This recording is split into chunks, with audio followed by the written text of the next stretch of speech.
मेरे प्यारे प्यारे बच्चों, आइए आज हम कक्षा 10वीं के इतिहास विषय के 5वें पाठ प्रसार माध्यम और इतिहास का अध्ययन करते हैं। बच्चों, इस वीडियो में अंत तक बने रहिए, जिससे हम आपको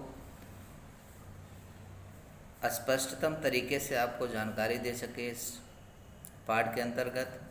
तो चलिए बच्चों, सबसे पहले हम देखते हैं प्रसार माध्यम और इतिहास क्या होता है। ये सबसे पहले इसमें बताया प्रसार माध्यमों का परिचय हमको लेना है। तो प्रसार माध्यम इन दो शब्दों से बना हुआ है। प्रसार का अर्थ दूर तक पहुंचाना होता है। किसी भी जानकारी को किसी के माध्यम से अगर दूर तक पहुंचा सकते हैं। पहले जैसे आपको मालूम है बच्चों की, देखिए इसमें बताया कि राजा को यदि कोई समाचार पूरे राज्य को देना होता था तो उसके लिए कई दिन लग जाते थे। पहले गांव में मुनादी की जाती थी, इसके दूसरे आदमी एक दूसरे से तीसरे आदमी तक, इस प्रकार समाचार की यात्रा चलती थी। तो बहुत समय लगता था। लेकिन बच्चों, आज के टेक्नोलॉजी युग में, आधुनिक युग में इतना ज़्यादा बदलाव आया है कि आसानी से किसी भी समाचार पत्र को या किसी भी समाचार को हम अपने राज्य के अंतर्गत ही नहीं, हम पूरे विश्व में कुछ ही क्षणों में पहुंचा सकते हैं। फिर प्रसार माध्यम का इतिहास दूसरा पॉइंट है। भारत के में अंग्रेजों के आने के पश्चात मुद्रण कला और समाचार पत्रों का प्रारंभ हुआ, यानी छपाई चालू हुई। मुद्रण कला मतलब समाज पत्रों के कारण छपे समाचार सर्वत्र पहुंचने में सहायता प्राप्त होने लगी। समाचार पत्र सूचना और ज्ञान प्रसार का साधन बना। उसमें समाचार पत्र उस प्रकाशन को कहते हैं जिसमें मुख्य रूप से समाचार, संपादकीय लेख, लोगों के विचार, विज्ञापन, मनोरंजन और अन्य पूरक पढ़ने वाली सामग्री का समावेश रहता है, जो नियत समय पर और नियमित रूप से छपकर वितरित किया जाता है। यानी समय अनुसार प्रतिदिन यानी और समाचार पत्र की छपाई मुद्रण की जाती है और समय अनुसार उसे एक स्थान से दूसरे स्थान पर पहुंचाया भी जाता है। समाचार पत्र स्थानीय भी होता है, देशांतर्गत होता है, विश्व स्तर पर भी समाचार पहुंचाने का कार्य करते हैं। वर्तमान घटित घटनाओं को अंकित करने वाला समाचार पत्र अर्थात एक ऐतिहासिक दस्तावेज ही है। समाचार पत्रों का पूर्व रूप पहले कैसे था? इजिप्त में ईसा पूर्व कालखंड में सरकारी आदेशों के उकेरे हुए शिलालेख सार्वजनिक स्थानों पर लगा रहते थे। प्राचीन रोमन साम्राज्य में जानकारी सरकारी आदेश कागज पर लिखकर वे कागज अलग अलग प्रांतों में वितरित किए जाते थे। इसमें देश और राजधानी में घटित घटनाओं की जानकारी का समावेश रहता था। जूलियस सीजर के आधिपत्य में एक्टा डायना नामक समाचार पत्र रोम में सार्वजनिक स्थानों पर लगाए जाते थे। सरकारी निवेदनों, ज्ञापनों को लोगों तक पहुंचाने का एक प्रभावी माध्यम था।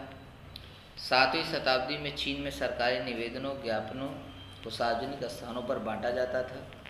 इंग्लैंड में युद्धों अथवा महत्वपूर्ण घटनाओं के पर्चे बीच बीच में वितरित किए जाते थे। धर्मशालाओं में, सरायों में, यानी जहाँ लोग रुकते हैं, जैसे सराय कहते हैं, बाहर के जो पर्यटक आते हैं, रुकने वाले यात्री और घुमक्कड़ वहाँ के स्थानीय लोगों को दूर तक समाचार चटपटे बताया जाता था। राजाओं के प्रतिनिधि विभिन्न स्थानों पर हुआ करते थे। वे ताज़ा समाचार राज दरबार में भेजा करते थे। इसके बाद बंगाल गजट आया। बंगाल गजट क्या था? भारत में पहला अंग्रेजी समाचार पत्र था, जो 19 जनवरी 1780 ईस्वी को प्रारंभ हुआ। Kolkata general advertiser Bengal gazette के नाम से वह जाना जाता था। इसमें जेम्स ऑगस्ट हिकी इस आयरिश व्यक्ति ने शुरू किया था। इसके बाद दर्पण समाचार पत्र प्रकाशित हुआ। 1832 ईस्वी में मुंबई से प्रारंभ हुआ। बाल शास्त्री जाम्बेकर दर्पण के संपादक थे, यानी उसके एडिटर थे। दर्पण के संस्करण में अंकित समाचार द्वारा हमें राजनीतिक, आर्थिक, सामाजिक, सांस्कृतिक इतिहास प्राप्त होता था।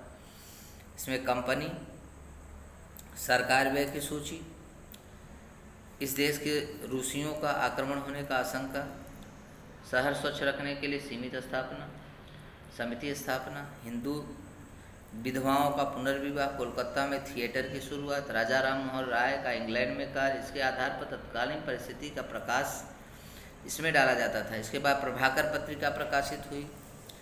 समाचार को भाऊ महाराज ने प्रारंभ किया, महाजन ने प्रारंभ किया। इसमें फ्रांस के राजक्रांति का इतिहास, लोकहितवादी, सामाजिक पुनर्जागरण पर लिखे हुए सत पत्रे यानी 100 पत्र प्रकाशित हुए ऐसे।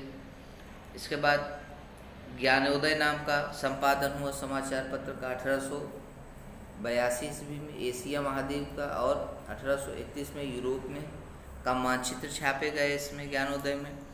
मराठी समाचार पत्र में प्रथम चित्र छापने का सम्मान ज्ञानोदय को प्राप्त होता है।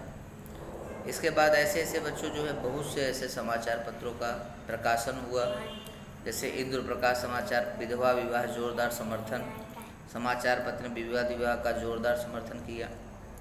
बहुजन समाज का मुखपत्र दीनबंधु कृष्णराव भालेकर, जो महात्मा ज्योतिराव फूले के शाही सहकारी थे, उन्होंने प्रारंभ किया। इस समाचार पत्र द्वारा हमें बहुजन समाज की समकालीन परिस्थिति का बोध होता है। केसरी और मराठा, इसी प्रकार से स्वतंत्रता के पूर्व समय के भारतीय समाचार पत्रों के इतिहास में महत्वपूर्ण चरण के रूप में केसरी और मराठा समाचार पत्रों का उल्लेख किया जाता है। यह समाचार पत्र 1881 में गोपाल गणेश आगरकर और बाल गंगाधर तिलक ने प्रारंभ किए। ऐसे पत्र पत्रिकाएं निकलने लगी। निश्चित समाज में प्रकाशित होने वाले मुद्रण साहित्य को पत्रिका कहते हैं। अब वो साप्ताहिक होती हैं, पाक्षिक होती हैं यानी 15 दिन की, मासिक महीने की होती, द्वैमासिक 3 माह, 3 महीने, 2 महीने, खंडमासिक 6 महीने, वार्षिक पत्रिका यानी साल भर में एक बार पत्रिकाएं निकाली जाती है। ऐसे अतिरिक्त और प्रकार के भी ऐसे नियतकालीन पत्रिकाएं प्रकाशित होनी चाहिए। अनियतकालीन पत्रिकाओं को प्रकाशन का निश्चित समय नहीं होता है, जब वो तैयार हो जाती है तो उन्हें प्रकाशित कर दिया जाता है। इसके बाद बच्चों ऐसे बहुत सी पत्रिकाएं प्रकाशित हुई। फिर वेब पत्रकारिता चालू हुई। आधुनिक पत्र पत्रिकाओं में वेब पत्रकारिता वर्ग में प्रकाशित होने वाली पत्र पत्रिकाओं का समावेश होता है। इसमें भी मुख्य विषय के रूप में इतिहास ही होता है। Web news portals, social media, web channels, YouTube पर अंग्रेजी भारतीय भाषाओं में पाठकों और दर्शकों के लिए पठनीय सामग्री उपलब्ध कराई जाती है। आकाशवाणी स्वतंत्रता पूर्वक समय में 1924 ईस्वी में इंडियन ब्रॉडकास्टिंग कंपनी IBC नामक से प्रतिदिन कार्यक्रमों का प्रसारण करने वाला एक निजी रेडियो केंद्र प्रारंभ हुआ। बाद में अंग्रेज सरकार ने इस कंपनी का इंडियन स्टेट ब्रॉडकास्टिंग कंपनी नामकरण किया। 8 जून 1936 ईस्वी को यह कंपनी का नामकरण ऑल इंडिया रेडियो में हुआ। भारत स्वतंत्र होने के पश्चात एयर भारत सरकार की सूचना का प्रसारण विभाग का एक अंग बना। विख्यात कवि पंडित नरेंद्र शर्मा के सुझाव पर इसे आकाशवाणी नाम दिया गया। आकाशवाणी द्वारा विविध मनोरंजन कार्यक्रम प्रस्तुत किए जाते हैं। किसान, मजदूर, युवा वर्ग और महिलाओं के लिए विशेष कार्यक्रम प्रसारित किए जाते हैं। इससे लोकप्रिय रेडियो विविध भारती द्वारा 24 भाषाओं तथा 146 बोली भाषाओं में कार्यक्रम प्रारंभ हुआ। वर्तमान समय निजी रेडियो सेवाएं शुरू हैं, जैसे रेडियो मिर्ची। दूरदर्शन आया 15 सितंबर 1959 ईस्वी को। भारत के प्रथम राष्ट्रपति डॉक्टर राजेंद्र प्रसाद ने दिल्ली दूरदर्शन केंद्र का उद्घाटन किया। महाराष्ट्र में 1 मई 1972 ईस्वी को मुंबई केंद्र के कार्यक्रम प्रारंभ हुए। 15 अगस्त 1982 को रंगीन दूरदर्शन का आगमन हुआ। भारत में 1991 ईस्वी में विदेशी और देसी निजी चैनलों को केबल तकनीकी का उपयोग कर कार्यक्रम प्रसारित करने की अनुमति प्रदान की गई। आज भारतीय दर्शकों ने 100 से अधिक चैनल भारत में उपलब्ध हैं। प्रसार माध्यमों की आवश्यकता किसी भी जानकारी को मुक्त रूप से समाज में फैलाने और प्रसारित करने हेतु प्रसार माध्यमों की आवश्यकता होने लगी। उसमें लेख संपादकीय, विविध स्तंभ संस्करण, समाचार पत्र, दूरदर्शन द्रव्य और श्रव्य माध्यम बना, यानी सुना भी जा सकता है, देखा भी जा सकता है। अतः उसने समाचार और आकाशवाणी की सीमाओं को लाकर जनता को सचमुच क्या हुआ है यह दिखाना प्रारंभ, यानी आंखों देखा हाल लोग देखने लगे। धीरे धीरे और ज़्यादा बदलाव हुआ। प्रसार माध्यमों द्वारा प्राप्त होने वाली जानकारी प्रसार माध्यमों द्वारा प्राप्त होने वाली जानकारी का विश्लेषणात्मक आकलन कर लेना होता है। हर बार समाचार पत्र द्वारा हम तक पहुँचने वाली जानकारी वास्तविकता और सच्चाई के आधार पर होगी, यह आवश्यक नहीं है। तो यानी हम उसको, अगर हम कुछ देखते हैं तो बच्चों, तो उसका हमको आकलन करना चाहिए, विश्लेषण करना चाहिए, समझना चाहिए कि सही है या गलत है। क्योंकि आज के बहुत से ऐसे चैनल्स हैं जो है काल्पनिक चीज़ें जो है बताते हैं। हिटलर के तथाकथित हस्तलिखित दैनंदिनी बरामद होने के समाचार प्रकाशित हुआ, परंतु कालांतर में सिद्ध हुआ कि वह दैनंदिनी जाली थी। तो ऐसे बहुत सी चीज़ें होती हैं बच्चों, उस पर हमको विश्वास न करके उस पर जानकारी, उसका विश्लेषण करना चाहिए। संबंधित व्यवसायिक क्षेत्र समाचारों को प्रतिदिन की ताज़ा समाचार पाठकों तक पहुंचाने होते हैं, या कार्यक्रम करते समय समाचार के पीछे के समाचार बताने पड़ते हैं। किसी समाचार की विस्तार में समीक्षा करते समय यदि विगत समय में इसी प्रकार कोई घटना अन्यत्र घटी ही हो तो समाचार दूसरे समाचार के बीच के चौखट में छापते हैं, जो मुख्य समाचार होते हैं।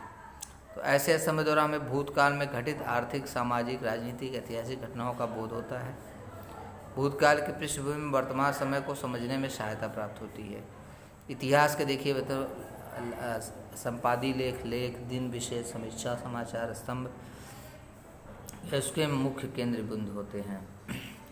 तो इसी प्रकार से बच्चों देखिए इसमें बताया गया है कि जो है समाचार पत्र कितना ज़्यादा जो है बहुत ही ज़रूरी होता है, क्योंकि हम बहुत सी चीज़ें जो हैं आँखों देखा या सुन करके उसको हम उसका अध्ययन करते हैं, जिससे हमको ज़्यादा से ज़्यादा बहुत सी सहायता प्राप्त होती है समझने में और अपने जीवन में उसको उतारने के लिए। तो प्रसार माध्यम आज बच्चों देखिए इतना ज़्यादा टेक्नोलॉजी अपनी बढ़ चुकी है कि हम जल्द से जल्द कहीं की भी जानकारी हम समयानुसार इकट्ठा कर लेते हैं। तो बच्चों आज के लिए इतना ही। अगले वीडियो में हम नए विषय के साथ मिलेंगे। तो अगर आपने हमारे इस वीडियो को सब्सक्राइब नहीं किया, सब्सक्राइब ज़रूर करिए और अपने दोस्तों के साथ शेयर करिए। तो आज के लिए इतना ही बच्चों, धन्यवाद।